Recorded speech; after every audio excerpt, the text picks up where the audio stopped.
Hi everybody and welcome back to Facepalm Studio. So today's video is going to be a little bit different. um, I've been thinking about this for a little while when it comes to creating content and coming up with ideas, especially since I've been working toward a lot of new skills. And something that people kind of ask me when I talk about, oh, well, I'm learning programming now. I'm learning how to model this. I'm learning how to make this. I'm learning how to do new video editing skills. I'm learning how to start this channel back up. What people come to me and ask, well, how do you learn a new skill like that? Or how do you approach figuring out how to find what you want to do or what you want to know? And so I got to thinking about this the other night, and I wanted to kind of share some of my thoughts on what it takes to learn a new skill, how to go about finding the right resources to learn that skill, and kind of good ways to practice those, and how to kind of better yourself as you continue. And this is going to be a little bit more of the art focus, not necessarily the IT or programming side. Because that's kind of what I'm focusing in more recently. So we're going to kind of break that down a little bit, and that's why this is a Make It Monday. So come join me, and let's just have a conversation. Let's figure this out together.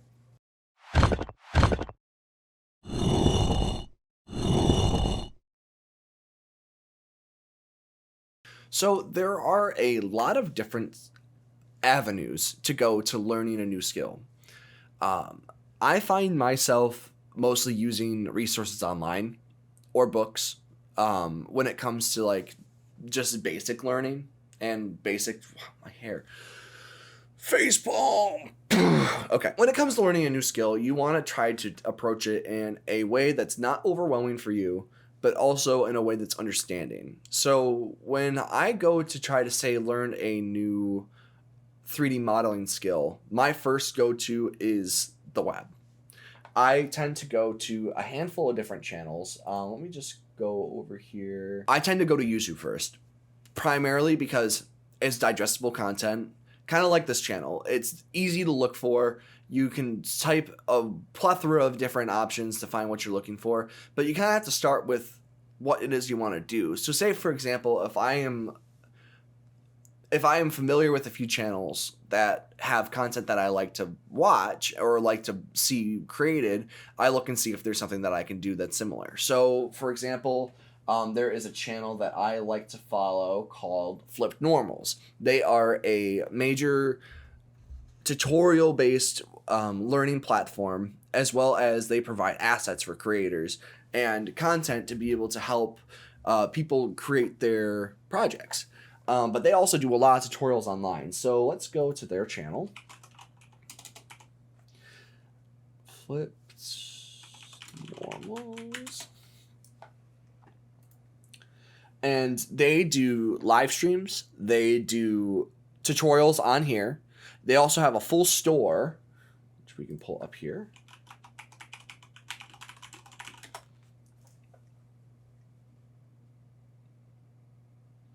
So they have a full store of asset packs, tutorials, videos, like classes, like little kits, little odds and ends to be able to create anything that you want. This is kind of where I start to learn and kind of look and see what is interesting or what seems cool to be able to make a project. And then I kind of pop back over to YouTube and I go, okay, so seeing just something that kind of sticks out. So recently I've been working with their particle effect tutorial, which is this here. And there's a few different ways that I like to go about working on a tutorial. Typically I'll watch it first. So this particular video I watched, I think 2 times before I actually started working alongside of it. And that's just so that way I could kind of digest the content, see if it's within the scope of my knowledge of Blender. And if it's not, I want to understand and follow what it is exactly that they're trying to convey. So I will watch the video a few times, and then I bring it up alongside of, on my other screen, I'll bring it up side by side along with Blender.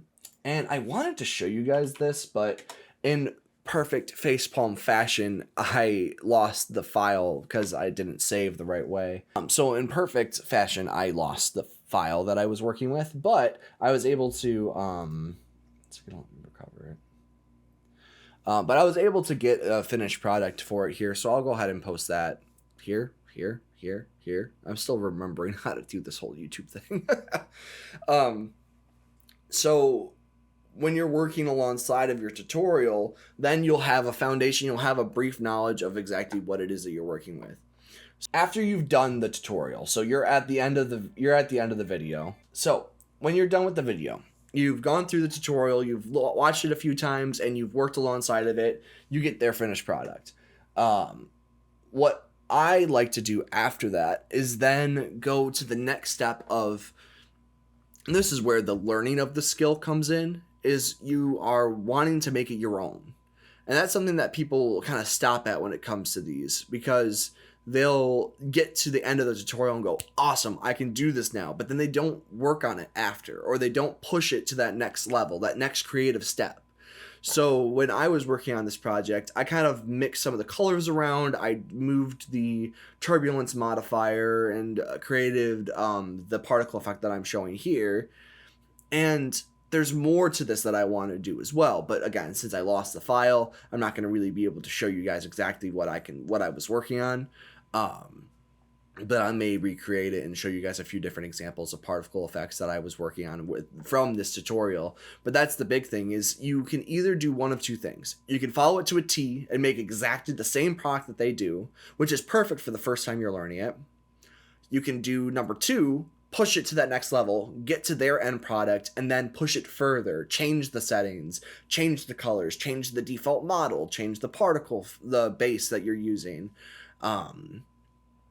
Or then you can have the tutorial on one screen and then you're making your own product, which is kind of how I like to do it.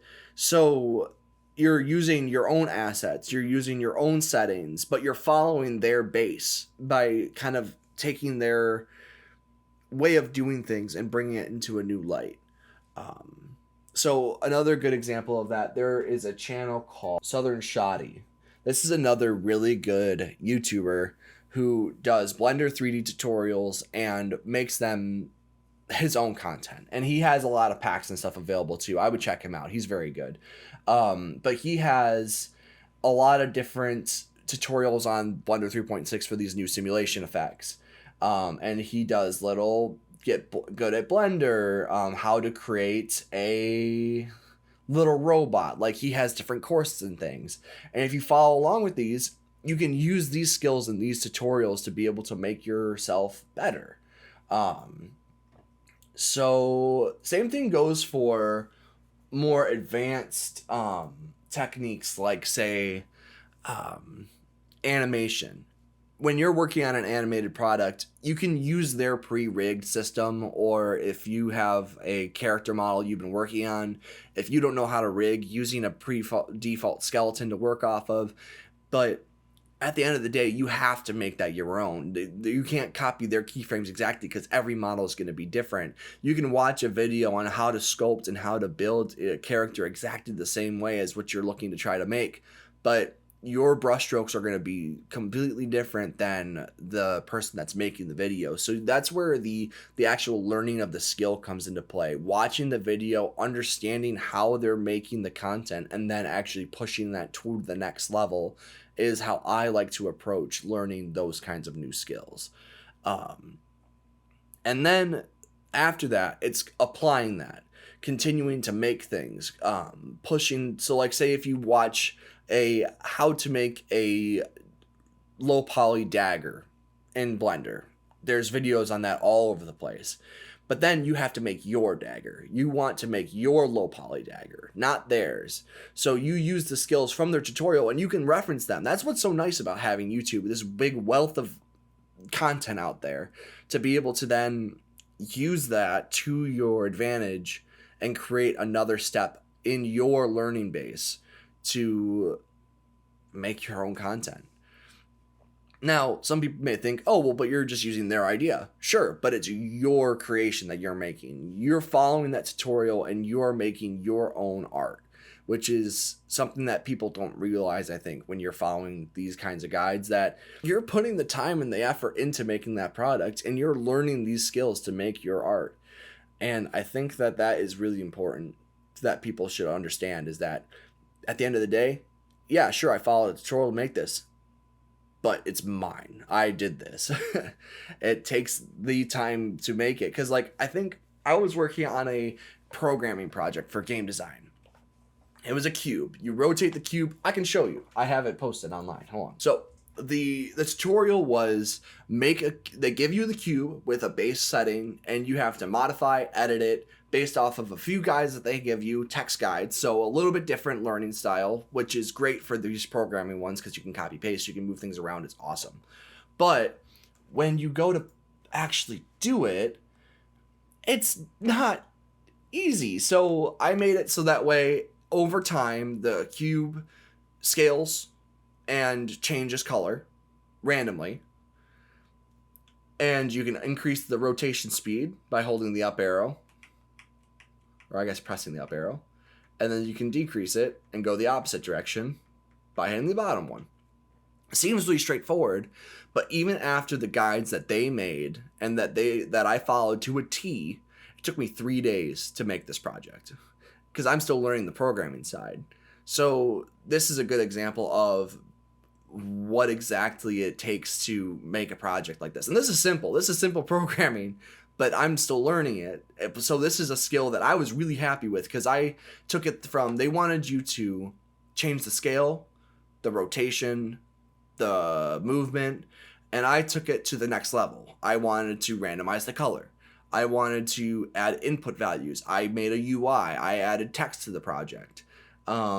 I made it so that way it randomly changes and has a different value for each setting. So it was a tough thing to do, but now I have that knowledge in the back of my head. So next time I'm making a bigger scale project than just a spinning cube, I'll go, oh, I remember how to randomize the color. Let me go ahead and find that script and pull that back out, or reuse or remember how I made that and then kind of break it down and make it that way. There's a wealth of knowledge out there, and if you know how to utilize it the right way, it can be very useful to you. So I know I kind of rambled a bit, and that this kind of wasn't a very straightforward video. So if there's any questions, feel free to throw them in the comments below. I am going to be making more tutorials. That's kind of my big thing here, to be able to help get you guys out of these facepalm moments and of getting stuck in the same loop of, I want to create, but I don't know how to create. I want to try to make my tutorials feel like that you can work alongside of me and make your own content. I think that's a really important step in the learning process, and that's what I want to share with you guys. So for the next few videos, you may notice a little bit of a change from the initial start of this channel, which is what I'm looking for. But I want you guys to be able to model with me, create with me, work on your own projects, and I'll give examples, of course, but you know, it's at the end of the day, it's your work that you're working on, and if you need my help to do it, then I'm going to do what I can to get you guys there. So until next time, guys, keep creating, save the pain from those facepalm moments, and we'll see you guys in the next video. Bye.